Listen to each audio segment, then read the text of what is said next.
And I would also have thoughts like, what if the Egyptians were right? And, like, I'm gonna wake up in some Egyptian hell getting tortured for all eternity?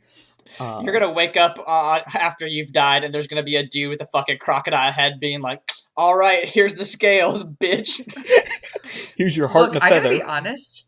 I like those odds. Like, maybe it's just me being full of myself, but I would always hear myths of people talking their way in, and I'm like, that's my path. But what if I die and, like, Odin's like, you didn't kill anyone? You didn't kill anyone?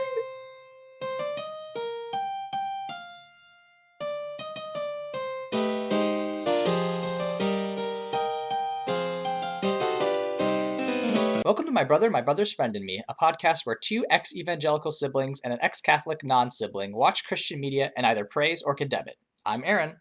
I'm Josh. And I'm Michael. And this week, we slow our roll after a turbulent month of spooks and a miserable week of waiting to talk about our own personal relationships with Jesus Christ. Before we get sent straight to hell for apostasy, be sure to like and comment on this video, subscribe to our channel, and follow us on Twitter at MBMBFandme. We should also state real quick, today was the day that Pennsylvania was called for Joe Biden, so we're all pretty psyched. It's For been a America. good day for all of us. Yeah. For democracy. for the continued existence of human civilization.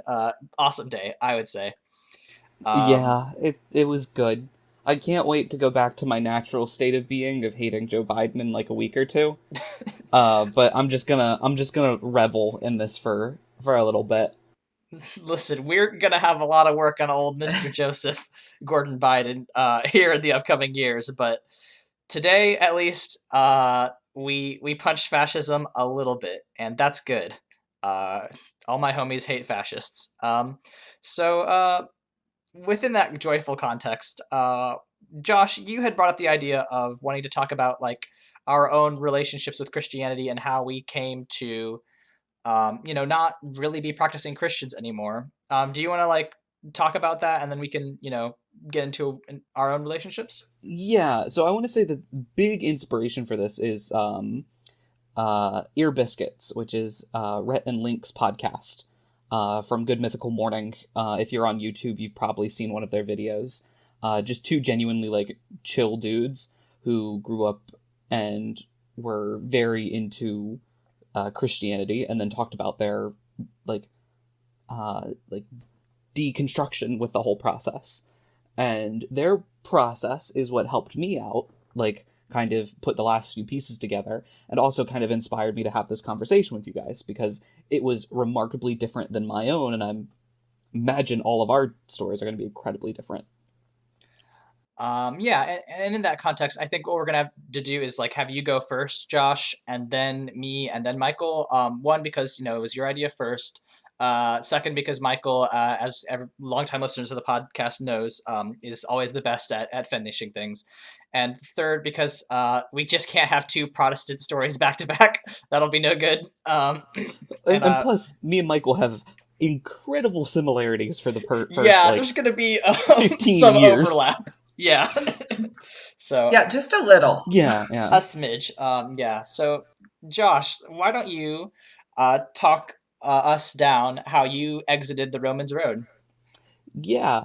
So I think the basic, like, where we should begin with it is kind of what I was brought up into. And, like, my parents are both very devout Christians growing up. My dad was a youth pastor. My mom worked with the women's meetings and groups at our local church, and we went to their childhood church for like the first 7-8 years of our lives. I went to church camp every year, and I loved it. We went on vacation Bible school where we did crafts. I wore a "What Would Jesus Do" necklace for like a week before I lost it. Like, I was very into it all. To the point when I was little, I was like, I'm gonna be a pastor. I'm gonna be a preacher. And this is also at the same time in my life when I would fall asleep during church. So, I mean, I that went until I was about 16. Yeah.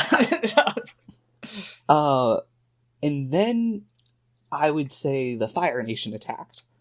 And that would be my brother coming out. And Michael can explain that a little bit more into his. I will say, I have said this story a billion times. It's one of my favorite stories. Michael never came out to me. Michael never, ever, ever came out to me. So I was like, man, he is anxious about something. Anyway. I mean, that's the thing, though. You're the younger sibling, right? Like, it's it's just sort of like the older sibling to be like, they'll figure it out on their own. Like, if I don't have to tell them, they'll be fine. So at this point, we were going to a church hour and a half, 2 hours away. Yeah, closer to 2 Yeah. on most Oh my days. god. So we would wake up at like 7 a.m. and drive out, or we would go stay at our grandparents who lived like an hour away, and we were deep in the paint. Like, we were deep into the conservative Christian upbringing. Can you talk about which denomination specifically? Yeah, so the first church we went to was a missionary Baptist church. Free will. I was gonna say, I hate to actually, that's not true, Josh, but It was a free will yeah. missionary Baptist church. Or no, just Free Will Baptist. Free Will Baptist. Yeah. Missionary came later.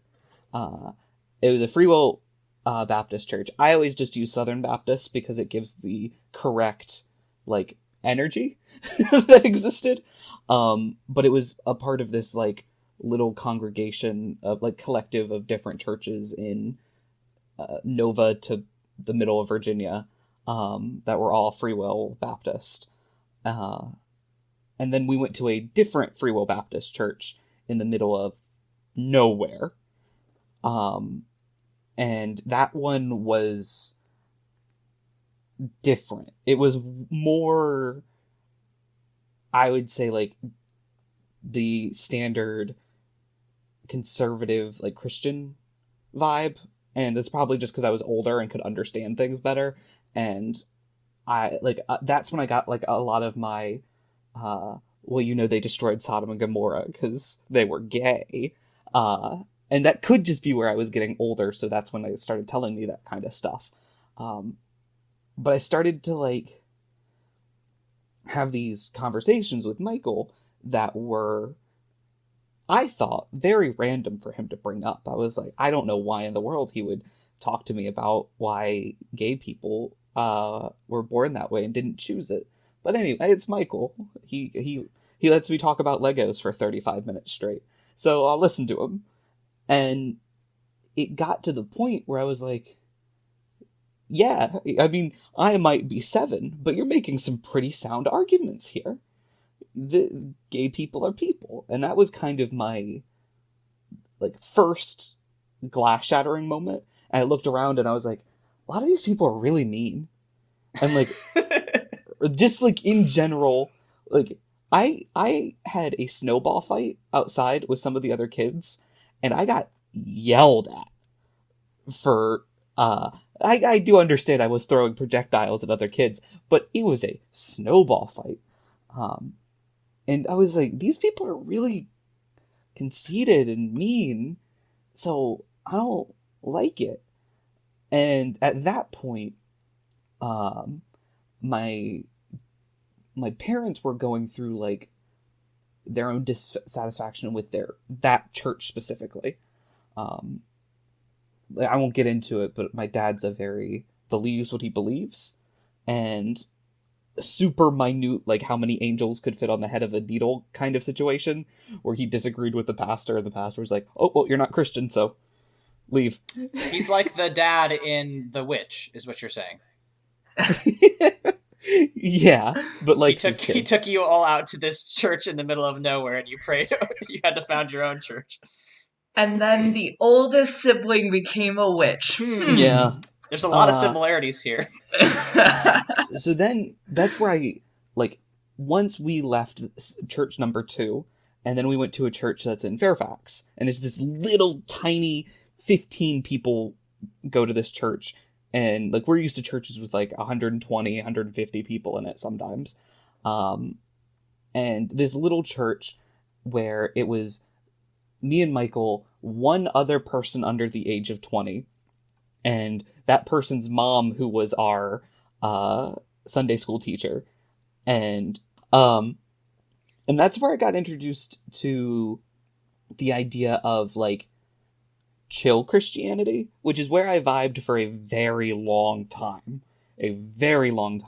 and which we would just talk about the world, and like sometimes it related to God, sometimes we just talked for an hour about like what was going on in our lives, and like it was fun, and like these people genuinely cared about me and Michael. And like I remember Michael made a comment like offhandedly about like being gay, and they're like, yeah, cool. Like it would not even like one of those, oh, I'm gonna make a big deal about it, but I'm still supportive. It was okay. And like it was so nice. I do feel like our listeners do deserve to hear the story of how I found out Michael was gay, just because it's a good story. So this was when I was at church number 2, and my grandmother, who, as Michael put it, has never said anything about another person without being just a little bit mean about it, just a little bit offensive, just a tiny little bit, was like, hey, Ash, you know that Mike wants to be a hairstylist, right? I'm like, yeah, he's gonna be good at it. So, this is just painting such a picture of young Josh for me. Just like, oh yeah, there's yeah, nothing weird about my older brother wanting to be a hairstylist in Washington, D.C. yeah, and she's like, you know what a lot of hairstylists are, right? I'm like, yeah, they're gay. Yeah. Yep. Wait, Grandma, what are you saying? In the silence that then fell between us, and then this was right on the cusp, and then we eventually went to like the new church. And at one point I was just playing around with some like pipe cleaners, and I made like a little rainbow, and I just gave it to Michael offhandedly and went, look, it's colorful and not straight like you. And Michael cried both from laughing and like, he's an idiot. I have an idiot brother. That is actually a very heartwarming story, so I'm glad you Yeah. shared that. I think Michael Oh, yeah. still has that fucking pipe cleaner rainbow, or it got lost in a move. So Khaleesi has reclaimed it as one of her toys, but I do still have it. That's adorable. I love it. Aw. So at this church, like I enjoyed the community. Everyone was super nice to us, and there's this bell on the steeple that they let me ring every morning for. So that was like sick. You gotta ring the bell? I got to ring the bell. Yeah, Fuck when they yeah. voted to see if my dad would be the pastor for it, I tried to slip in there. I was like, and I get to ring the bell. They're like, all right, will Brian Green be the pastor, and will Joshua Green get to ring the bell? And they voted yes to both. It was close, only 100% margin, but I have a lot of fond memories of that church.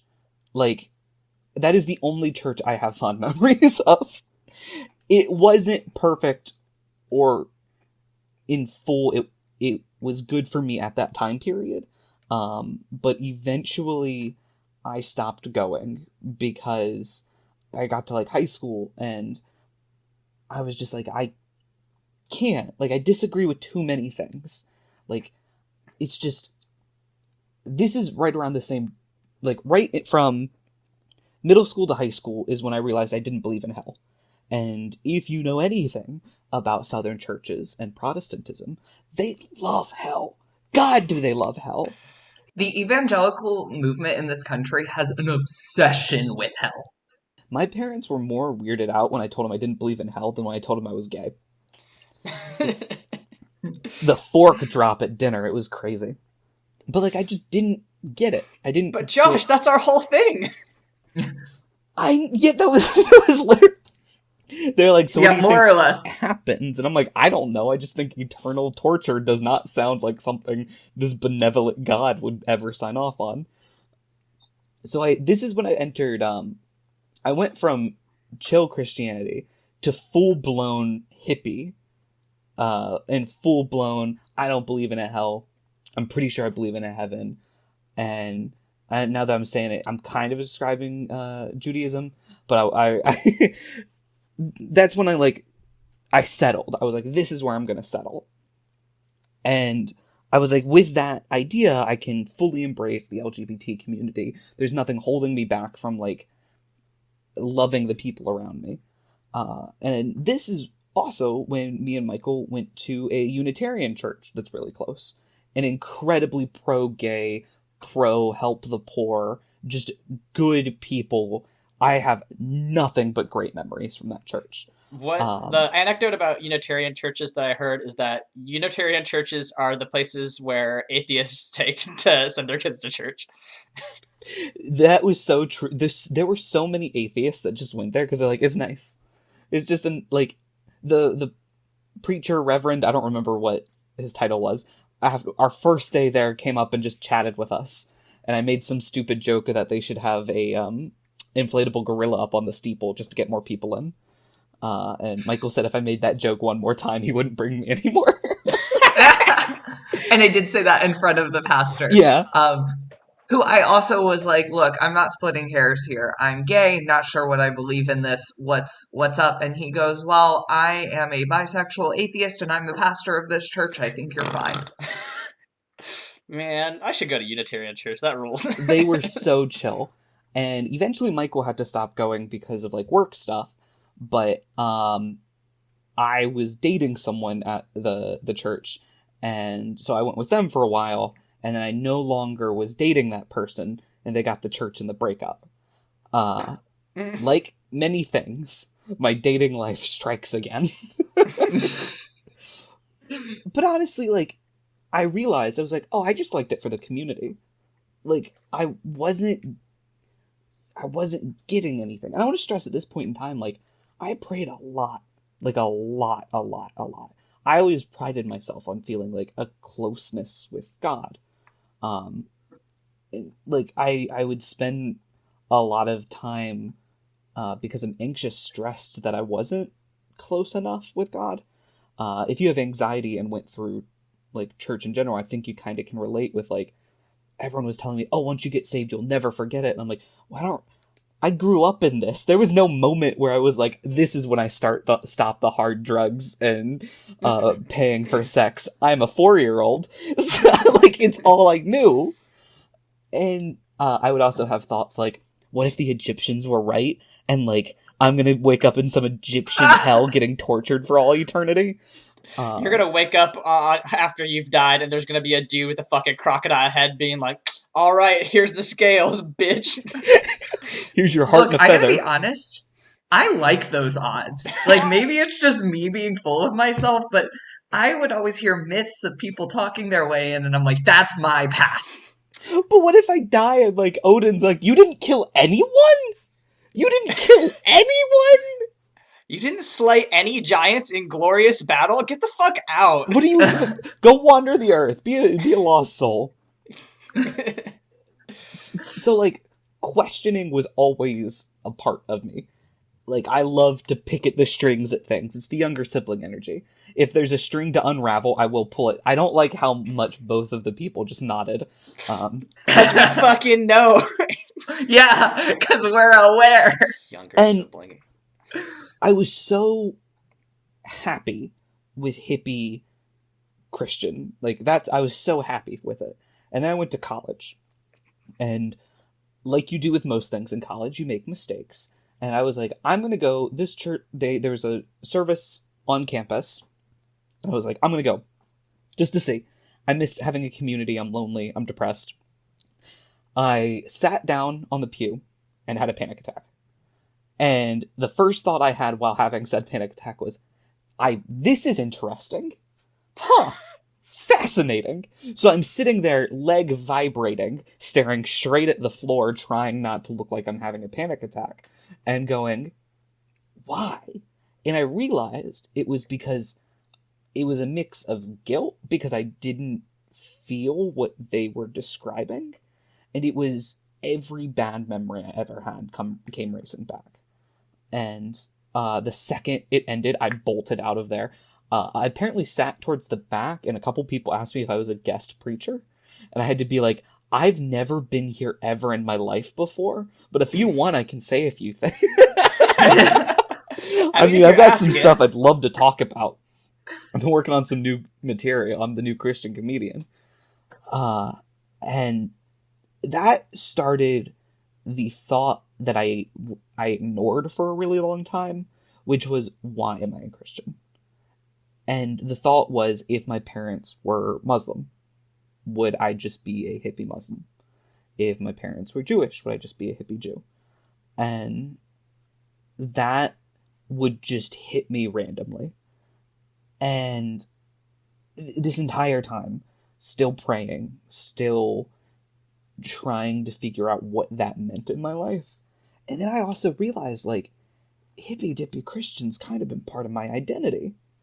Like, I would see terrible people yelling about, like, abortion and stuff at my college and say it's about religion. I'm like, no, I know what it's like to be a real person who's religious.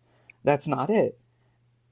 And then I watched the two podcasts I mentioned earlier about, like, their journey with it, and kind of realized that, like, there's a metaphor they use. I'm gonna steal it, and it's kind of like you're in a sinking boat, and it sinks more and more and more, and you can't really fight the sinking. Like, you can a little bit, but it's gonna happen, and then eventually you're in the water. And I realized that the boat was more of like a prison than a safety net. And now I'm vibing in the water with absolutely no idea what's out there in the universe, and with zero desire to figure that out. And I know God's not dead called agnostics the lazy person's atheist. Um, and I'm okay with that, because the entire journey made me realize that I don't. Two things scare me really bad. The first one is the idea that you have to have religion to be a good person. And I met a lot of people that said that they were Christians because they wanted to go to heaven. And I'm like, that seems kind of selfish, y'all. And the same people were like, I don't trust people who aren't Christians. Why are they good? It's like, because it's the right fucking thing to do. And the second thing that really scares me is putting an end to, like, the infinite. You know what I mean? The idea that, like, it all fits into this neat little box. And I didn't know that scared me until I opened up the lid and went, whoa, we have no idea what's happening, huh? We're just kind of going. And that's where I am now. And that journey ended for me right when, like, COVID started. Because, like everyone else, I was stuck at home, stuck with, like, thinking about everything. During COVID, I left fully Christianity, became a bisexual. I chose it. I lied before when I said you're born that way. I chose this. Michael is yelling something. I don't know what it is. I'm just gonna keep talking. And I joke that one led to the other, but it's all because I had more time to kind of, like, look inward and ask myself, like, those big, challenging, scary questions. Yeah. I mean, I think that that's an extremely normal thing to happen. Right? I think when we're gonna get into it when we talk about me and Michael's stories, but yeah, I mean that's there are so many threads that make so much sense with that. Like where you, I really like the metaphor of a sinking boat because when you start realizing, right, like oh hey, this actually isn't true in my experience and in like objective like research, right? Like I've met like a lot of great people that aren't Christian. Like, then how can it be that only Christians are saved? And like when that sort of like you said, when those holes start to appear to the boat and you don't care to plug them anymore, you know, the bottom falls out real fast. And you know, right, you're now in a place where like, yeah, I think we're probably where I'm at too, which is like the most comforting thing about Christianity is the fact that like death is not the end, right? Because now sometimes when I think like, oh, uh, Mbimbe, who we stole our name from, has a wonderful bit about where Griffin McElroy is encouraged by his older brothers to think about death more, and he's like, oh really? Well, I guess I'll try it. Oh my god! It's all gonna stop one day. And that's like about, maybe once every couple months, I'll be like, oh my god, it is all gonna stop one day. I'm not gonna be here. Ah, and that's terrifying. And like, that is one of the appeals of Christianity. But like, I think that is the trick of Christianity, is to make you think that like, you know, you can be complacent with your time here because you have eternity to worry about it. But yeah, I am glad that you shared that with us, Josh, because I think it is, I mean, both very personal, and I appreciate you being willing to share that on a publicly distributed podcast. But Do you you guys know, have like any like just general questions about like the timeline? Michael, I know you lived most of that. I mean, technically, I lived all of it, but we did share most of it. Yeah. I mean, anything I feel like I'll cover in my part. But like, how do you feel about where you've landed? Like, I feel like a lot of people talk about the journey, but they don't talk about like where they're at presently. I feel like I lifted off a weighted blanket. And I also feel so much less guilt. I used to feel so guilty. Not, I think, for what Aaron will probably fill his story with. oh But yeah, because I felt for a while like I was just lying about my identity. And like, it just felt good to just kind of remove that. And it very different from like coming out, because uh for those that don't know, when I came out, I literally figured it out that night, but it was just so deeply repressed. um and then I told like all of my loved ones, uh because I am so lucky to be in an environment where Michael did all the hard work. And like that felt like, oh crap, I've been that the whole time. Now I just figured it out. With the other one, it felt like I was just digging so deeply into like wanting to be a Christian that I just, when I let go, I was like, oh, that's so much better. Like I have so much more like the brain capacity that I can now put to like D&D and reading books and making dick jokes. Like so many more dick jokes can be made now that I'm not having to figure out why the universe exists. that's honestly the main reason, right? Yeah. You got to make good use of your time. I had to free up some RAM. Exactly. Left Christianity for the dick jokes. Yeah. As opposed to a lot of other people who just left Christianity for the dick. Yeah. We'll get to that. We'll get to that. But before that, we are going to start talking about guilt with my own journey out of Catholicism. So let's talk about my parents, right? So my dad comes from a long line of German Catholics. My mom comes from a line of Indian Catholics because of there's a place in India that's there's just a lot of Catholics are because of the Portuguese. Fuck Portugal. Sorry, shouldn't have done colonialism. But anyway, so they raised us Catholic. Our whole family, has been practicing Catholics for a while.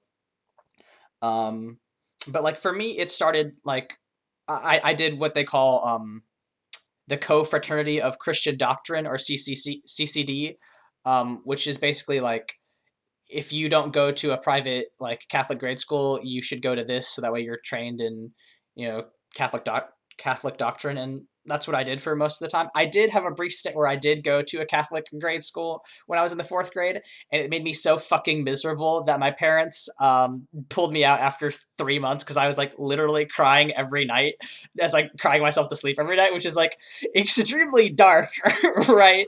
And like my parents are, I can have a lot of stuff to criticize about them, but I think that's probably like the biggest solid they ever did me. Like my dad like started a whole chess team there because like I was really good at chess, chest, and like that was my thing, like just really trying to support me. But in the end, they realized like this just isn't working for this kid, and they sent me back to my old private schools where I could hang out with economic conservatives instead of social conservatives. Thanks, Dan and Kat, you really crushed it on that one. Big ups. But like right, the main thing is that like I started realizing like I don't think this is for me right around the time that I was about to get confirmed, which is 8th grade in the United States at least. And I was like, well, I don't really, I don't really want to do this, but like I guess I'll do it because my parents do expect it of me, and like I feel like I should. And then I went to Catholic high school. And I was like not super religious in Catholic high school. I was like, I don't really believe in all this. I think it's fine, and like yeah, I think Christianity is okay, but I wasn't like 100% bought in. Um until uh a very special class called church history. And I've talked to you all about church history a little bit before. I still I bought an ebook version of my church history textbook, just to read some of the propaganda. That's extremely good. Just so you could get the real version of history. Oh yeah, the fucking unfiltered, uncut, Straight no from the brown people Pope's allowed. mouth. Yeah, it's good. One of these days, we're gonna go through that book and just tear it apart. Probably me and Josh, when Michael is busy one day, we'll just have a great time. But like, there's this teacher. Her name is Miss Lavin, and she was like kind of a neocon. Like I remember, like it was like the day that Osama bin Laden was killed, and like she was talking about how she was gonna have a barbecue in her backyard. Um, but like because church history is one of those classes that like everybody in the school has to take, right? Like there are maybe 200 people in my class, so like not in my class but in my graduating class. But like you know teachers don't teachers in gen ed classes, you're gonna get a lot of fucking private school elitism here, but like um right, I expect that there's a certain core of like students that like, oh okay, teachers are like, okay, these kids actually give a shit about getting grades, maybe not the class, but they care about their grades, and the rest of the kids are just like there because they have to be. And like because I was one of those teachers, like she asked me about the myth of Sisyphus the first day of class, or like she like asked the class about it because she was doing some fucking Socratic dialogue shit, and then like I answered it, and then she's like, "Oh, no one's ever been able to answer that question before." I was like, "All right, well, I guess you didn't have fucking Dolores's Book of Greek Myths when you were when you were 5 years old." How the fuck are you straight? Yeah, Like, how did that miss you? yeah, like, for real. go listen to Mortified, where me and Layla marvel over the fact that I'm still a straight person. Give him time. Yeah, maybe we'll see. But like, if my corrupting influence is anything to go off yeah, of. He got honestly, made. just like increments. Maybe the Wi-Fi will protect me from Michael's gay aura. But right, like, so I like developed this rapport with this teacher where like she could tell like I was like one of the 20 kids in her class that actually that she taught necessarily in their class, but like one of the kids that like actually gave a shit about history and like was kind of interested, but also like would ask theological questions like, hey, so was it cool to do the Albigensian Crusade preemptively, because that seemed kind of bad? And she's like, yeah, no, actually it was great, and it was definitely worth it, and the Albigensians deserve to die. Not in those words exactly, but. And also, like, this is gonna tell you what I was like when I was 16, but like I would like finish her final and say shit like "Veni Vidi Vici" and like her, or like "It is finished." Those are the two things I said to her after I finished her final, and she's like, I'm glad she did like roll. She probably did roll her eyes because she was, we had that kind of relationship, but also like I was a fucking cocky fuck at 16 years old, but I did know a lot about history for a 16-year-old, so I it was worth it. I got straight A's in that class. I know my propaganda, but Straight A's in a propaganda class is not a great look. I put that on my resume. But one day she brought up this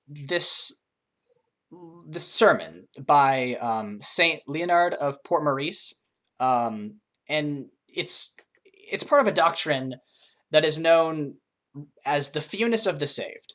and I'm gonna send you a website. So you guys can get kind of an idea of what the Fewness of the Saved is about. Um, I'm so excited for I'm this. you so don't have to read all nervous. of it. You just need to go to the scroll down about 2 inches, and you'll see get the kind of the general theme. Uh, Listeners, Wow. thefewnessofthesaved.com is the website I've sent my friends to.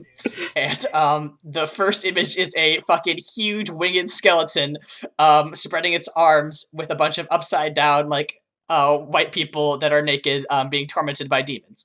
And the fewness of the saved is this doctrine, um, which basically, like, this speech that this guy gave, which, right, I'm gonna read some portions of it just to sort of like help contextualize why this had such an effect on me, because he gave this speech and it like kind of revolutionized, or not revolutionized, but certainly put the fear of God into the congregation that he was speaking to, and this was in 1751 or around that time. So like, who knows how much anybody gave a shit about that.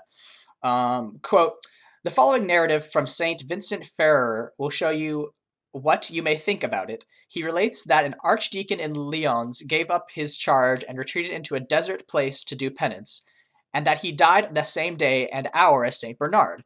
After his death, he appeared to his bishop and said to him, know, Monsignor, that at the very hour I passed away, 33,000 people also died. Out of this number, Bernard and myself went up to heaven without delay, 3 went to purgatory, and all the others fell into hell. Another passage, our chronicles relate an even more dreadful happening. One of our brothers, well known for his doctrine and holiness, was preaching in Germany. He represented the ugliness of the sin of impurity so forceful that a woman fell dead of sorrow in front of everyone. Then, coming back to life, she said, when I was presented before the tribunal of God, 60,000 people arrived at the same time from all parts of the world. Out of that number, 3 were saved by going to purgatory, and all the rest were damned. So, right, you get the fucking gist of this thing, right? Yeah. This is a sermon that, right, this is also the time, this is like the first year that the school allowed us to use laptops in class. So like I like went and Googled it in class and like immediately had a panic attack because I was like, oh, hold up, sorry, what? Fucking 5 out of 60,000 people are gonna make it to heaven. And like that teacher actually had to like come over and be like, "Hey man, you're not gonna go to hell. It's fine." I was like, "No, what the fuck? Like, holy shit! Oh my god!" And from that point, I had also started becoming steadily more religious because when you are in an environment of Christianity, right, like you start to adapt to that and be like, okay, everyone else is taking this pretty seriously, so I guess I should too. And this really sort of lit a fire on my feet. This is also around the same time I started dating Sierra, and as I'm sure you all are aware, when you are a religious person, right, everything in your life is tied to religion. So you start to getting, right, you associate the effect of God on everything in your life. So I was like, oh, if I am sinful, then God will, take Sierra away from me in some way. And being a hormonal 16-year-old, that was a big deal. Thankfully, that all worked out. But like this is the context in which I become an extremely deeply conservative person. To the point where like I don't believe in abortion rights, and I also don't believe in gay marriage rights, and the thing about We all have a phase. we have a bad time. Yeah, I like, was gonna make a joke, but I do think it is very important to note that all 3 of us did go through a like we all had those exact opinions. yeah, Yeah. exactly. This is very common for people who take Christianity seriously because they're like, well, of course, like that's that's what the pastor says, that's what the priest says, that's what the pope says, right? Like that's that it's just part of the culture, so you accept it, right? And you know, so And for such a like radical set of ideas, it's really mainstream. yeah, it's Like, extraordinary. That's the problem with our current conservative movement, right? Is that these radical ideas have completely infiltrated it and made it bad. Um, so like I become an extremely religious person. I start saying the rosary every day. Like I go to mass twice a week. I I went on a mission trip to Joplin, Missouri. Oh, that's actually when it started to fall apart for me though, because when I started doing this, this was in like 2012, I want to say, but I went on this mission trip and like I wanted to like actually do work and like help people, but this was mostly just like this Catholic Ministries organization. Like this was also a year after the 2011 Joplin tornado that destroyed the city largely. So like a lot of the stuff was already done. They didn't have that much for us to do. There was one day where we did get to like clean up a destroyed house, which was cool. Um, but otherwise, it was mostly just like picking up rocks and like taking surveys with people and like a lot of stuff that didn't matter, and then like 1 to 2 hour like religious talking about Catholicism thing that ended in a sing-along. And there was a guy that was like a dead ringer for Justin Bieber, who was also like the most annoying like I had a moment with Jesus tonight guys person. So I was like, I'm not actually having a good time right now. Hey, And leave Biebs alone. He just masturbated that night. yeah. Yeah. um but like yeah, that's when it started to crumble for me, especially into my senior year. Like I told you guys earlier, like you know this was also 2012, so we were talking about Obama versus Romney. And I thought like, oh okay, well I wouldn't vote for Obama because he's for abortion, but I also wouldn't vote for Romney because he's for war, and those he wants to keep our troops in the Middle East, which is also bad and not very religious. So I don't know who I would vote for. But then like basically immediately after graduation, I was like, okay, well, I'm done with this. Like I'm not going to be back in a Catholic school. I'm going to a public school. I don't think I believe in any of this anymore. And from there I just like I try to do what you were saying, Josh, like go talk about, progressive Christianity and like cool Christianity, but it was mostly just like looking up Catholic websites, and then I was like, this isn't really working for me, because like the thing about having an extremely hierarchical and organized religion with like a literal book of cans and cannots is that if you don't follow it, there's really no point in being calling yourself by that denomination, because it's like, well, if you're not doing the whole thing, like what's the point? And I mean, fucking progressive Catholics come at me, but like we can have that talk. But I don't think you should call yourself a Catholic if don't if you don't follow all the stupid Catholic Church's rules, or if you Yeah, do, Joe Biden. yeah. Listen, Joseph, you're not a real Catholic, but that's okay because I don't like real Catholics. Um, and then like that summer, I just got like super into atheism, like fucking reading Dawkins and Hitchens and like Sam Harris. Two of those three are like terrible, heinous reactionaries, which I found out later. And like there's like a razor thin edge there where like I could have become like one of those fucking internet atheist edge lords, like like because Dawkins advocates a quote militant atheism, right, in his books, and talks about how like, yeah, why shouldn't atheists just be just as organized as Christians, and like to some extent, like, yeah, maybe we should have like a more organized non-religious movement in the United States, but not with you at its head, Mr. Dawkins, sir. You suck. Um, and then I went to college, and like two of my great friends were Catholics, and I was roommates with a Muslim, and my other great friend was a Hindu, and I was like, oh, okay, well, religious people are fine. Uh, it's you just have to talk to them; they're largely fine.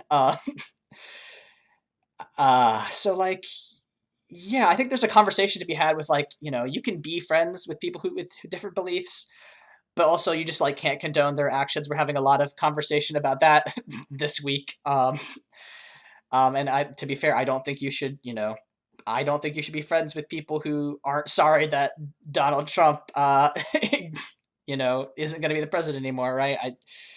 If you miss Donald Trump because of all his great racist policies, I don't want to be friends with you. But I think there is something to be said about like, yeah, we can have different spiritual beliefs. That's cool.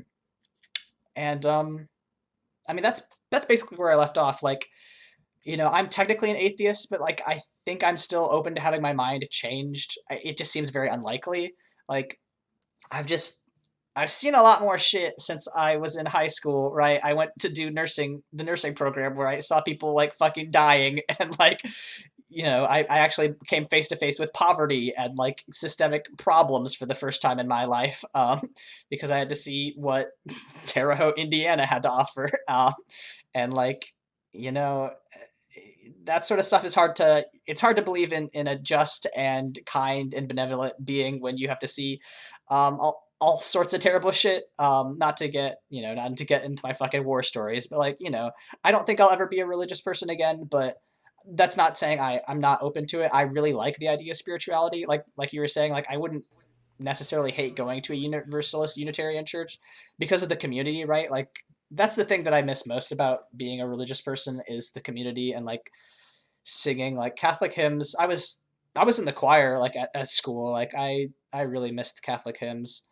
But like yeah, it's it was a slow slide, but once it hit, it was all the way downhill from there. So I have a real question and a joke question. My first question, the joke question is D&D not your replacement? Because it is for me. That's my church replacement now. I mean, it is community. It's just like a lot more fun. Yeah. I'll try to bore it up for you next time. We'll see. And my real question is like, how deep did you get into like the militant atheism? Because that's something I've heard from a lot of other people that like their first swing is very reactionary. Like, how could anyone like make me believe this? Yeah, I mean, like not super far, but like, I did watch all those fucking like atheist debates, creationist videos on YouTube, and like, listen to the, a Neil deGrasse Tyson podcast about how like, Christians are dummies or whatever. Um, and then after I, burned through, several hours of those, read a bunch of books, I, the thing is that like there is also a segment of like, ethno nationalism ingrained in that community, and I was like, I don't love that. I'm a brown person. Mm, You did say Sam Harris, and my entire body went. Okay, here's the thing about Sam Harris is that I don't even know he was a fucking bad person until I got on Twitter. On Twitter, he's a huge piece of shit. In Yeah. his book, he has a quote about being kind to people. It's a great quote, and I put it on my Facebook when putting quotes on Facebook was still a thing. But it's like, every person you meet is one day going to have everything they have taken away from them. Why would you be anything but kind to them in the meantime? And like that is such a really nice and heartwarming quote from a person who's a complete piece of shit. Like, Oh yeah, like other like great quotes from him are like brown people. exactly. Like it's that's what happens. Books are fine, but like with Harry Potter, you should probably check their Twitter just to see if they're not a piece of shit. Just to be real Yeah. clear. Like yeah, I don't own that Sam Harris book anymore, but I still do have like a Christopher Hitchens book on my shelf that is a reminder of those days. Hitchens is all right. We should all take a moment and think to ourselves what kind of awful, unique garbage person we almost were. Oh my god. Yeah. Yeah, I mean, I know the awful garbage person I almost was because like I went to school with a dozen of them, so like, Same. This podcast would be 3 militant Christian boys, and one of us would be an incel, another one of us would have been a nationalist, and the other one would be addicted to drugs. We'll let you figure out which ones those are. I don't think there's any money on those bets. I don't think anyone is going to be surprised. Yeah, I read us all pretty hard there. But I do appreciate that, but like that tracks for everything I know about you. You saying some Greek cringe shit at a teacher right when you turned into final is the most on brand thing I've ever heard. Yeah, exactly. Yeah, My body went like. Okay, so I had the opposite reaction. I was so endeared to that. I'm like, of course. Yeah, like it's kind of cute if you're a young person. If I had been 18, that wouldn't have flown, but I was 16 and like still kind of like a bright-eyed, bushy-tailed, like, the world could be cool, and like this is how to be like a smart person and engage with adults, and like, this will impress them, my quoting fucking William Shakespeare. That's what adults like. I think it's so endearing because you are like the world's sweetest person I have ever met. So like it's just so on brand. Oh, I forgot to talk about how like I was gonna go to West Point for a while. I was like extremely into like the military. That's probably a product of the fact that we put a lot of military propaganda into our video games. I was really into Call of Duty, and I thought that I was gonna be a fucking officer. And then I started dating Sierra, and she's like, "Don't do that." I was like, "Oh, okay." Next time you see Sierra, can you just thank her for me? Yeah, no, fucking Sierra is Sierra saved us from having one more fucking weird, like, militant, like, nationalist on Twitter who's just like, yeah, I get that they don't like brown people, but also we should kill all non-Christians. So I do appreciate that Sierra helped us with that. Oh my God, for sure. So I'll ask the same question. How do you feel about where you're at this point in your journey? I mean, like I said, like I'm probably not going to go back to Catholicism because until it actually starts changing the structures of that, organization, like, probably not gonna do anything with that. And like, you see one person die, you think it's probably not likely that anyone else is coming back from the dead. Like, not to dip back into that atheist shit, but like, I mean, I don't really believe in miracles. Like, I'm still very superstitious, as our last month, talked about. Like, I right, that guilt and that weird aspect of like religiosity sticks with you, right? I'm like a pretty neurotic person because of all that, but I think that I'm comfortable not being religious and just sort of like, I think it's okay to not be religious, but like I'm also, if something like I'm completely open to like, if I had a weird like genuine religious experience, like I might be a religious person again. I don't know. But that's okay. We're all just kicking it. You hear that? The Yeah. Holy Spirit? If you come down upon him right now, It's oh, free real estate. what a good podcast that would be. Oh my God. I'm We're possessed. all open to the experience. I'm possessed by a demon. Aaron's possessed by the Holy Spirit. Michael's a witch. And together we own a bakery. Coming to Why Fox. a bakery? I'd watch that sitcom. Yeah, same. Yeah. Leave it to me to be in the middle once again. It's just like me, like with a fist up, Aaron with a fist up, and you in between us with your arms crossed, like it's a living. Yeah. That is the HBO adaptation of this podcast. So I've got some history for us before we start because yes, I did homework about the one episode possibly ever that I don't have to do homework on. So I just kind of want to talk a little bit about the background of like the particular brand and type of Christianity we were brought up in and like the divergent views that we were exposed to. So I'll actually start with our mom. So our dad was raised in the Free Will Baptist movement, and the same church that we would end up going into. But our mother, she was raised in a particular branch of Christianity called Pentecostalism.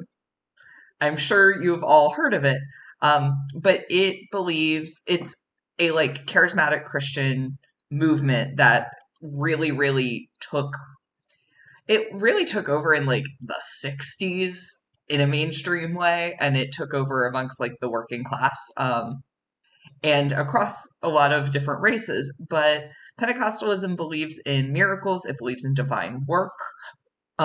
It's so funny, Aaron, because like it feels almost like an anti-Catholic movement because it is, and what I mean by that is like it's opposite because there is no unifying set of beliefs. Like some people believe in speaking in tongues, some people don't. Some people believe in all, and we'll get into all of that too. And it also is just very like individual and like church to church centric. So by and large, they do believe in speaking in tongues. For those of you who don't know, who maybe didn't grow up around this, it means that the Holy Spirit supposedly takes you over and you speak gibberish, and someone there is there translating for you. And Michael is not Um, just like adding his own opinion. Linguists have studied this. It's there's no like language that they're speaking. There's no characteristics of language that they're speaking. I also want to point out the first time our dad witnessed this, it scared the ever living crap out of him. A very devout Christian man shit himself that day. well, they also believe in things like being slain in the Spirit, Hmm. which what that literally means is you're so overtaken with the Holy Spirit that you pass the fuck out, like you fall over. Um, those are the churches that you'll see, like, you know, what kind of looks like exorcisms with people praying over. So it's a pretty radical denomination. Also, snake handling. Yeah, there is snake handling. There's, you know, spiritual gifts, which, you know, I spent a lot of time hearing about like all the different spiritual gifts you can be given. Michael, what was your spiritual gift? Um, so I never dictated it, but everyone knew it had to do with my people skills. It was always like, you have the gift of speech. And I'm like, you're just saying I talk a lot. Which, you know, I'm just going to say fair. And, gotta say it tracks. You know, I could never do the faith healing. I never spoke in tongues. I never, you know, I passed out, but that was for different reasons. You were Um, slain by the spirit and low sodium. yeah. Yeah, I guess being slain by the spirit for me was having like a cardiovascular condition. Uh, so then let's talk a little bit about Free Will Baptists. So Free Will Baptists are actually not what you think. So it goes all the way back, the movement, to about the 1700s in England. And it was actually a reactionary movement against Puritanicalism and the Puritanical movement in England. And it was because they were all about free will. They believe that you personally have the free will to make whatever decisions you want. So Free Will Baptists believe strongly that you are not actually saved forever. They believe in something called conditional salvation, which separates them from Mainline Baptists. Mainline Baptist believes once you are saved, you can stray, but like your soul will come back, like it's destined. Free Will Baptist, not so much. They're like, what about if you're bad? And what I mean by bad is, you know, not abstaining from alcoholic beverages or tithing. Yes, this is true. Then you are not going to heaven. Um, and last but not least, let's talk a little bit about missionary Baptists. So there's not a ton on them other than simply put, missionary Baptists are from a similar vein. They just came about because they believed that we should be evangelizing, and that Baptists should be evangelizing a lot and doing mission work. So that's where missionary Baptists come from. And a little fun fact about both, their roots are actually closer to Calvinism than anything else, which explains a lot. Why those churches were just so depressing. Yeah, well, it's why I said offhand Christianity's too dour for me. Imagine this personality in Calvinism. Only through through good works you demonstrate your salvation. No, Michael was predestined to party. I mean, Yeah. Yeah, I was predestined to have a good time. They sent you down and God was like, oh no, I put too much party in. Whoops. Meant to be, I guess. Whoops, all party. All party, no serious. Love that. So yeah, my story is going to be pretty jovial and jokey given some of the content, and that's just who I am, and I won't apologize for it. So I hope you all can laugh with me. Um, so from a young age, I had a reputation for being a bit precocious.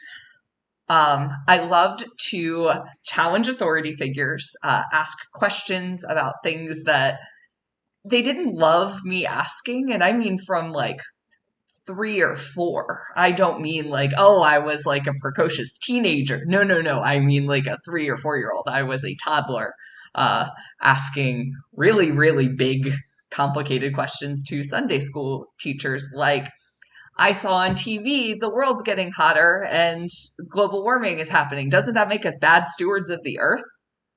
And they were just like, mm. I I don't know if you will touch this, but I believe this will just tickle Aaron so much that you were kicked out of a Catholic school. Oh, no, no, no, no, no, no, no. That is not true. Okay. Um, I was sent for kindergarten. This takes place in the story. As well. So in kindergarten, my parents, first of all, they named me because they were like, we want a strong Christian name. So they chose one of the archangels, and they and everyone else the year I was born chose Michael. So it's, part of my birthright. And they decided I should go to a Baptist school, even though they themselves did not subscribe to the same like type of Baptists. They were like, we would rather you go to a Baptist school than a public school. So I go in and I have a terrible time. I remember coming home and being like, my teacher hates me. And they're like, your teacher can't hate you. And then at one point she's like, okay, he's talking too much. We're going to spank him. And my mom goes, excuse me, you're going to what? And she tells them that they will be refunding her the money if they ever lay a hand on me because she will sue them. And if you're not getting in a picture of where I get a lot of my personality, it is from a combination of my wonderful parents and especially my mom on this one. They wanted to hold me back. They were like, look, yeah, he is a year younger than everyone else and reading at a third grade level, but we think he could use more socialization. And my mom heard that and went, more? Are you sure about that Are you sure that he should have more socialization? And yeah, they then decided to test me because fun fact, when a private school says we're holding you back, you have to be tested for like admission into public school. And they're like, look, it's no big deal if he fails. And my mom's like, no, I don't think you understand. And then they came back to her and they were like, okay, so he's this young reading at this level and they wanted to fail him. Please, for the love of God, don't fail him. one? Oh, and private schooling. And so that's where I got this interesting dichotomy, which I would also come to question, of going to a school that was majority non-white and most of my friends were not white, and going to churches that were nothing but white people. So I asked the infamous question to my parents, why are all the people at our church white? I remember that. Yep. That was not a Mind one-off question either. He did not let that one go. Well, mind you, I had to be like 6 or 7 at this point. And so around that time, and this will be a fun one, I started having these very strange dreams. So I would have dreams that I would take baths or showers with James from Pokemon and or Tuxedo Mask. The Okay, they're ones the that same are person. Yeah. And or, it was variety. And as a kid, I'm like, I guess I just watch a lot of cartoons. And I thought that was very normal. So as the years go on, I'm developing this reputation in Sunday school for someone who like knows my shit, but literally will get into arguments with any authority figure. And it was so funny because I would then say, okay, fine, these adults aren't taking me seriously. I'm asking big questions, so I'm just going to do all the reading for myself. And it was around then, I was pretty young, where I started annually reading the Bible. And so from every year when I was probably like 8 or 9 on through my teenage years, I would set out to read the Bible in its entirety. And we're talking King James old school, these and thous. And I would read it a minimum of once a year. Sometimes if I got spicy, I would do twice a year. I can't stress enough how non-genetic this is. I was placed in a class in elementary school because I couldn't read good. Like, I can't stress enough that, like, Michael was just this way, and that was super not normal, and I love you for it. No, it was so not normal, and that's why. So I never had the whole like certainty of conviction. It was a lot of questions for me. Everything was a question, and you know, it's funny you were saying the thing that you fear most. The thing I fear most is being boxed in or being like constrained and not having options. So Christianity's whole shtick, especially like the Calvinist Baptist vein that we were in, is pretty fucking certain. Predestination is like you already know who's going to heaven and who's going to hell, and it's very black or white. There are two places you go, and you know which way. That never jived with me, so I kept looking for ways out of it. And so as we church hopped, I was miserable. So our first church was bad. And like I remember this one sermon where, they kept talking about like the encroachment of gay marriage. I now realize this was probably around the 2004 election when a lot of states were, putting up amendments to ban same-sex marriage. And our church was always a vehicle for these far right viewpoints. Um, but then the next church we went to was deeper. So they had an entire sermon one time about how all gay people were going to hell and causing the downfall of our country. And I had a full fucking panic attack in the middle of church. Yeah, I didn't even know I was gay with any sort of confidence, but I had a full panic attack. It was like something about this just wasn't sitting well with me. Um, and so, in between going to those churches, every once in a while we would go to our grandparents' church. And funny enough, theirs was even further right, but also is the first person I had a sexual experience with was a person who went to that church. And it's hilarious that that ended up We are happening. going to text as soon as this podcast is over. It's not who you think, but multiple offers were on the table. I was about to say there's someone there where I'm like, I think that they definitely would have been like, So, funny enough, at our second church, I was reunited with who I thought was a childhood friend. We were born literally within months of each other. I actually came out to her and she was super supportive. And so I thought, okay, maybe it's okay if I'm like bisexual or not straight. So I started, so I told her, and then I decided, okay, I'm not ready to tell my parents. I'm not ready to have those discussions. So I'm going to tell the Sunday school teacher. And let me tell you, she did not react well, but didn't tell anyone else. So I guess I'll give her that. Because had she told someone else, I think that, honestly, I think that was like, no joke, a pretty serious place in the road where like I could have been sent to conversion therapy. Like that's where we were at. Um, and I don't know that she saw that. I think it was plain and simple. I made her promise that our conversation was private. I think I made her swear on the Bible, which sounds about right. And it worked.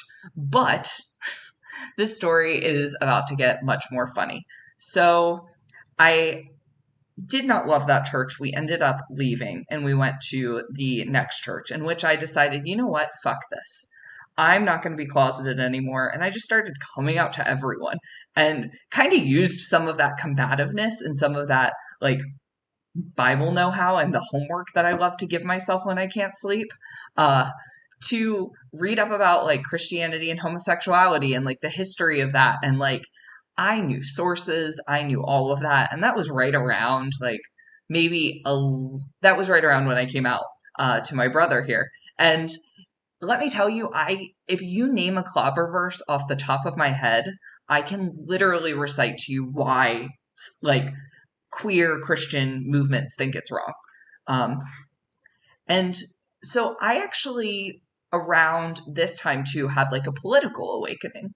So I was like drinking the Kool-Aid of the far right and of like everything that we saw in everyone around us. And then finally I was like, okay, I'm a feminist. I think that women should be equal in just about every way. So our grandma was never super religious. And in fact, so first of all, pro-choice activist, big time, like single issue voter, but on the issue of pro-choice, not pro-life. And so she also refused to join a church that wouldn't say that women are equal to men. And all the churches we went to, we had things like, oh, men are supposed to be in charge. Women have to wear skirts or dresses. There's like a code of conduct in the like church's covenant, as it's called. She also was like, they call it a covenant. They might as well call it a coven. And I love when she would say that. She would also roast the ever-loving fuck out of them only talking about hell. Yeah. She's like, I know what hell's about. They brought it up last week. Yeah. And I'll actually go back a little bit. So how extreme these churches are. I remember this one formative memory in the original first church we went to. And they had a vote on an amendment to the covenant saying that people who smoke cigarettes would not be allowed in. And there were two dissenters. One, the biggest smoker, the chimney of the church. And obviously he opposed it for, personal reasons. Number two is none other than Brian, our dad. And it is so funny how my brother and I have cobbled together personality traits from our parents, because this whole fight for the underdog and stick your neck out for like someone else in like a very public, because like these votes are all hand raise votes. So you see who's for something and who's against it, especially when it's a members only vote, which is pretty small. There's like, what you don't know about churches is that you'll have like 100 people in the pews, but only 25 are members. Mm-hmm. And so there are only 25 voting. Think of it like an electoral college. And it was a landslide. He was not happy about it. So eventually I kind of decided, look, missionary Baptist, not for me. I am much too progressive for this. I actually had started joining a bunch of queer Christian groups on Facebook. And like on social media. And I actually made some beautiful friends in those groups, but it was always a strange fit because I felt like, oh, these people are taking this a lot more seriously than I am. And it's all very intellectual for me. Like it's an interesting story with a lot of like, fun meaning. And I've since realized that that's not what, Christianity is truly about. So if that's what I was looking for, it's probably not ever going to happen. But that's how I took Christianity. And so then we went to the Unitarian Universalist. I'll like speed through anything my brother went through. And I stopped going out of necessity. I spent a lot of time in these queer Christian groups and talking to people and still having this experience of like, I'm not sure that I take this as seriously as everyone else here, because they're all like, I jerked off last night. Am I going to hell? And I'm like, bitch, hell isn't real. And no one's going there. And also, if it were, it would be for murders. And also, like, do you really think all this is literal? And I realized, oh, none of this is Christian. So then I did something that I'm infamous for, and I leaned into my indecision. And instead of making an either or choice, I made a both choice. And my both choice is being completely agnostic. I don't think I believe a shred of what's in the Bible, but I refuse to lay out anything, specific in the ground for whether I am, someone who does believe in a deity or not, someone who believes in afterlife or not, resurrection or not. And I'm just embracing the doubt. Like, so there's a podcast that brought Aaron and I together, and it's called Pantsuit Politics. And I'm sure some of you listen to it if you listen to us. And so Sarah always says this like fun little allegory there about these fish swimming. And this one fish goes, "How's the water?" And the other one goes, "Wait, what's water?" And I think the doubt is the water. We are all in that doubt of what happens when we die. It's just whether or not you own that or not. And I actually don't think that's a like religious person versus secular person exclusive deal here. You can be a religious person and say, "Yeah, I'm not 100% positive, but that's the point." Um, and yeah, I just didn't ever find Christians to be really aspirational in that way, where there wasn't that desire for curiosity. And yeah, I have been very comfortable not being a Christian. I used to pray like 3 times a day. I used to pray all the time that I wouldn't be gay anymore. There's a lot of ties with, some of the compulsion I had there with some like later compulsive behaviors. And it's just so fascinating. Like sometimes I think of the scar tissue and like what that builds. I think it's why I don't take anything seriously and I just have fun everywhere I go because Christianity is pretty serious and pretty dour, and we were in a very serious environment. And I'm not someone that naturally thrives there. I thrive in having a good time, and I much prefer it. You should have seen how hard our father worked to bring any joy or levity to anything into any of the churches he went to, and how angry it made people. Yeah. As a youth pastor, he's like, I put on a puppet show where they sang songs and they were goofy, and they'd be like, in church. Well, and so funny enough, like our dad has an amazing track record of like upping youth participation, and like in their first church that he was like more or less forced out of, he had like record youth turnout for that They church, like bussed ever. people in. It was ridiculous. Wow. And Like, like, I will genuinely say, he came up with some fun crap. Like, we would play games and have a good time. And then the other thing, the church part. yeah. Also, Michael, do you remember, I don't remember which family member it was, but you got into an actual heated argument about that no one knows what happens after you die? And they were like, yeah, you do. You're going to heaven. And you were like, but you don't know that. Yes, I do remember that because I used to get into arguments with. So, all right. If somehow you are someone in my family and you're listening to this, you know of a time that we got into an argument about religion because you were spouting off some ignorant bullshit. And that's what it is. I had arguments about why secular music wasn't bad. I had arguments about how actually contemporary Christian musical movements should probably take more inspiration from pop if they want to be actually likable.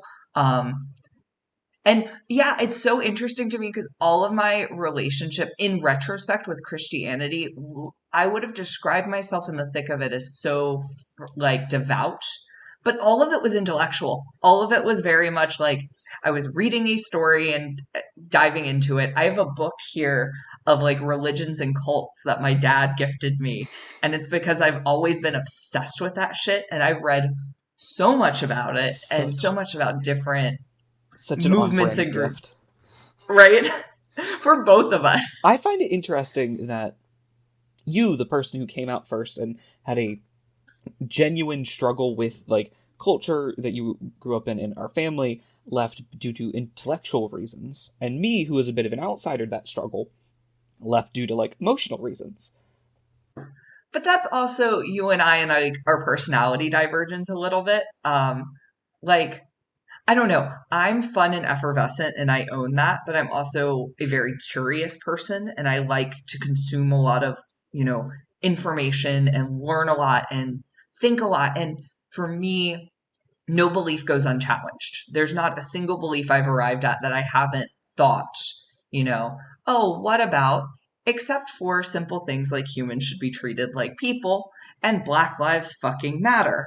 Those are not movements that I had to spend much time intellectualizing. Um, but nearly everything else, including my own sexuality, including, the issue of abortion, all of that, I had to spend a lot of time like thinking about and reading about, arguing about. And I don't know, I actually think it makes for a more well-rounded set of values when you've actually picked them apart a little. And I just to be genuine for a moment, I am very thankful that you as a sibling like walked me through this process with you because I had a lot of influences growing up and the fact that you were one of them is the reason I turned into the hippie leftist that I am today. It is my fault, everyone. I've got to own that. Yeah. Um, I mean, but no, nothing that you all have shared is surprising. If you've been listening to this podcast for a while, this should all make absolute sense to you. I think that these stories are a perfect encapsulation of like the ways that you two are. I think it's just very nice to hear how your stories sort of like fit together. Um, it's kind of nice. This is the first time Aaron's liked me during this podcast. It's beautiful. I'm saying your stories are nice. I'm not saying look, I'm a delight. that's unavoidable, unfortunately. Yeah. Aaron likes Michael. Aaron does a podcast with me.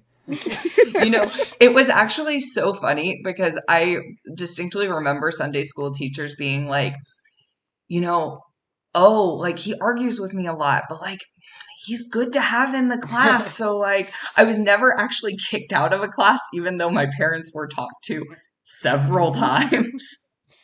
Me, on the other hand, I remember at church camp one guy coming up to me and going, "You sure do talk a lot, huh?" And you know, like I gotta be real. I feel like I kind of condensed everything a little because I went through a purity ring phase where like everyone in our youth group was getting purity rings, and I got one. I'm not married and I'm not a virgin, so that didn't go anywhere. But I never had sex with a woman, so Mission accomplished. Crushed it. you know. Yeah. I guess from the most legalistic definition, I held up my end of the bargain. Yeah, you should go check in with all those people, most of which I know for a fact, due to their living offspring, did not keep up with that. No, and that's actually something that like always frustrated me so much about, you know, evangelical conservative Christianity especially, and I'll just speak from my own, is that I always thought, okay, can't we have intellectually honest conversations about human nature and sex and like who we are? Because these are rules that we wrote down, and isn't the goal for us to think about them and like examine them and see what they mean and see if they're applicable? Yeah, that went over like a ton of bricks, as you can imagine, I'm just especially when I asked the pastor's wife that Church 1 or 2? too. Okay, that's Got even into better. a big argument with her in the middle of teen Sunday school, in which everyone else in the room was silent and we were going at it.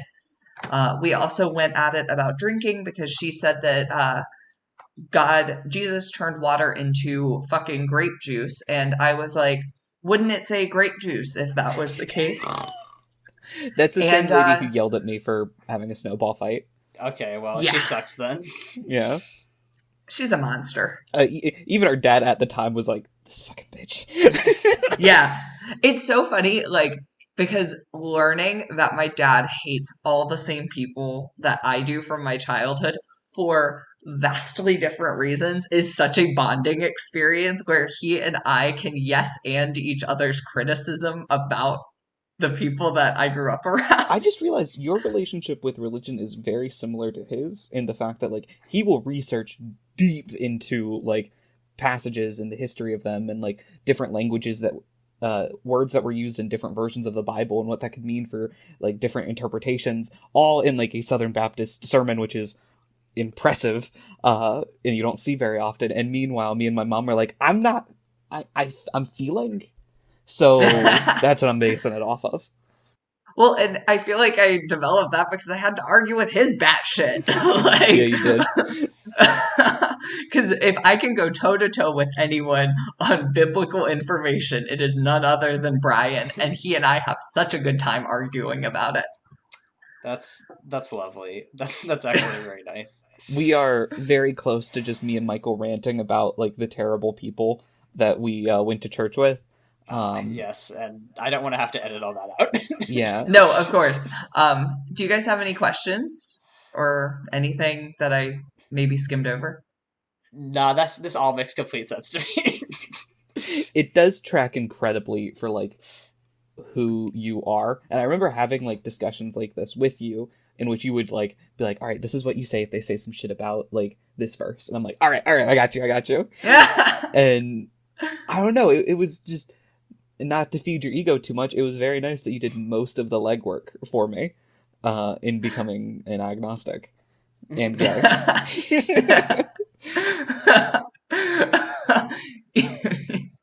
You know, our mom said that too. Really? She was like, I feel like you made it a lot easier for your brother. That's the big siblings path, right?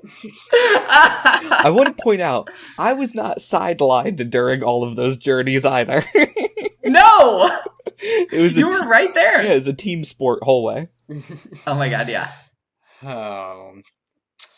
All right. Well, this has been a fun, easier record. We didn't have to do a whole lot of research for this. It was still a good time. Gentlemen, should we talk about what we're doing next week? You guys don't want to rate your deconstruction journey? I don't have a wow. Okay. Yeah, I feel like my response is I don't have one. Well, I need to get one. Yeah, boys. Come on, we have one job during this podcast, and that's to rate. All right, I'm going last. Of course, we have an order. Naturally. I'll go first to give Aaron. This is how it goes. I make up something random. Aaron looks up Station of the Cross. Michael says something funny. That's how we end these things. That's how it goes. Yeah, I'm gonna give mine one. I really shouldn't have dated that person. I'm going to give it the 10th station. Jesus is stripped of his garments because I really felt like we exposed our souls to each other tonight. I hate making this joke after that very meaningful comment, but it's in character of me. So I am going to give it 3 out of 5 closeted propositions. That's probably actually lower than names the actual. The second we're done recording. Yeah, I rounded down a little, but a lot, probably. You are naming names once this is no longer on the internet. The ones I can remember, yes. Okay. All right. Where can people find you on the internet? I am at Green History on Twitter. And I'm at Michael's Diamonds on Twitter. I'm at AaronSXL on Twitter. You can also listen to my other podcast, Mortified, at Mortified Pod. Me and Layla are going to talk about the video game Hades tomorrow, which is going to kick ass. Very excited so about much that. Fun. It's a great game. Highly recommend. We're probably going to watch I'm in Love with a Church Girl next week, which is going to be an extremely bad movie. But got to get back on that shitty movie high horse. But if we have moved you at all with our personal stories and it has brought you to tears, just know that it is okay to cry because even Jesus wept. We'll see you all next time.